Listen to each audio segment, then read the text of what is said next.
Alors, il y a un changement, un vrai tournant qui est en train de s'opérer dans le monde de l'IA. On est en train de passer d'une intelligence artificielle qui se contente de répondre à des questions à une IA qui agit. Et ça change absolument tout. C'est ce qu'on va décortiquer ensemble aujourd'hui.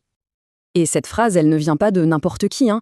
C'est Demis Hassabis, le grand patron de Google DeepMind.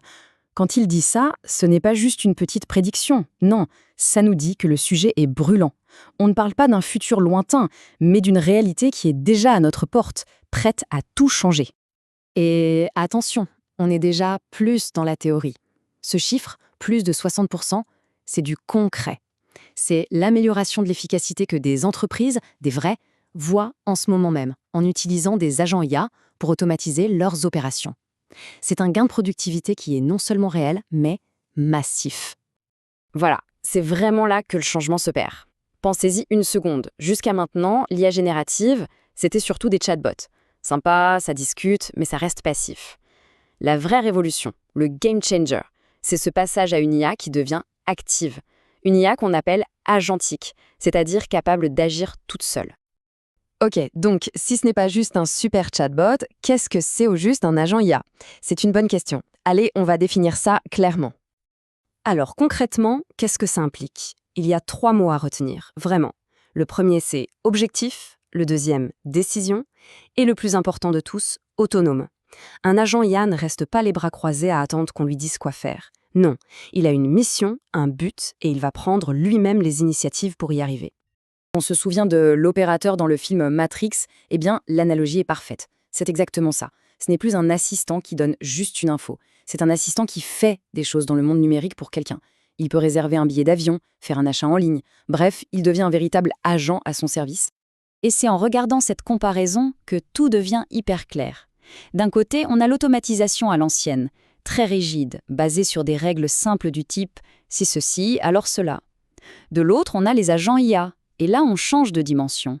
Ils ne se contentent pas d'une petite étape, non, ils gèrent des processus complets, de A à Z, de façon flexible et autonome. C'est un vrai bond en avant. Bon, maintenant qu'on a compris le quoi, passons au comment. Comment ça marche, concrètement, sous le capot?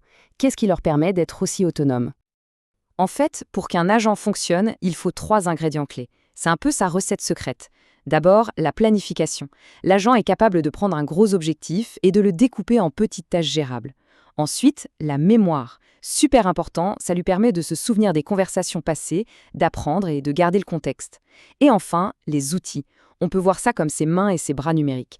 C'est ce qui lui permet d'interagir avec le monde extérieur, faire une recherche web, envoyer un mail, se connecter à une base de données. Le modèle le plus simple, c'est ce qu'on appelle le système à agent unique. Facile à comprendre, il y a un seul cerveau IA qui pilote tout. C'est parfait pour des tâches bien précises, bien délimitées. Mais là où ça devient vraiment fascinant, c'est avec les systèmes multi-agents. Imaginez une équipe d'experts humains. Chacun a sa spécialité. Eh bien, c'est pareil. On a plusieurs agents IA, chacun spécialisé dans un domaine, qui collaborent ensemble. Ça leur permet de s'attaquer à des problèmes bien plus gros et complexes qu'un seul agent ne pourrait jamais résoudre seul. Prenons un exemple concret pour que ce soit bien clair. Imaginez une entreprise de construction. Il y a un agent IA qu'on appelle l'orchestrateur. Son rôle, c'est celui d'un chef de projet. Il reçoit une demande, disons un plan de construction, et au lieu de tout faire lui-même, il va déléguer. Il va dire « Toi, l'agent spécialiste des matériaux, trouve-moi les meilleurs fournisseurs. Toi, l'agent logisticien, organise la livraison. » C'est ça, la collaboration version IA. Alors tout ça, c'est bien beau sur le papier, mais ce n'est pas juste un projet de recherche dans un labo. Pas du tout. Cette technologie, elle est déjà en train de créer un tout nouveau business, de nouvelles opportunités économiques. Et ce nouveau business, ça porte un nom, les agences d'automatisation IA ou AAA. C'est un nouveau type d'entreprise qui est en train d'exploser. Leur job, c'est simple, elles vont voir d'autres boîtes et elles leur proposent de construire et d'intégrer des agents IA sur mesure pour automatiser leur workflow et au final leur faire économiser beaucoup d'argent. Mais comment ces agences trouvent leurs propres clients? En gros, il y a 2 grandes écoles. La première, c'est l'approche sortante. Là, on est proactif, on va chercher les clients avec du démarchage sur LinkedIn, des emails, etc. C'est super pour démarrer vite. La deuxième école, c'est l'approche entrante.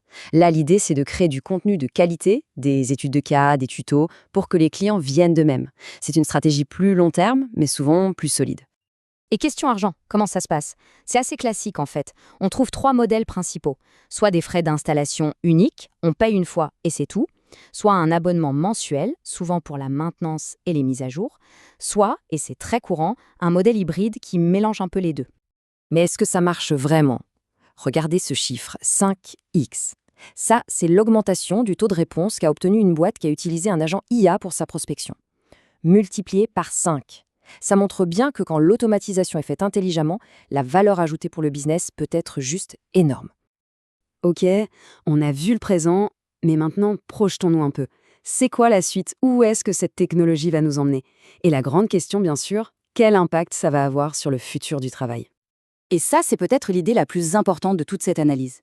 Il faut bien comprendre, les agents IA ne sont pas jusque-là pour remplacer des tâches bêtes et méchantes. Non, ils sont en train de transformer la nature même de nos métiers. Le rôle de l'humain change. On passe de celui qui fait la tâche à celui qui supervise l'IA qui fait la tâche. On devient un chef d'orchestre, un stratège qui valide et qui oriente. Et si on regarde encore plus loin, la prochaine frontière est juste fascinante. On parle d'agents qui pourraient s'améliorer tout seuls, sans intervention humaine. Imaginez. On parle aussi d'agents qui sortiraient nos écrans pour piloter des robots, des drones, des objets connectés dans le monde réel. Et le Graal, bien sûr, développer un raisonnement encore plus profond, une IA qui ne se contente plus de reconnaître des motifs, mais qui commence à comprendre. Ce virage du penser au faire, c'est un changement de paradigme complet, un vrai saut quantique. Du coup, la question fondamentale aujourd'hui, ce n'est plus à quoi l'IA peut-elle réfléchir, mais bien quelles tâches allons-nous lui demander d'accomplir. Et les problèmes qu'on décidera de lui confier, eh bien c'est probablement eux qui dessineront le monde de demain.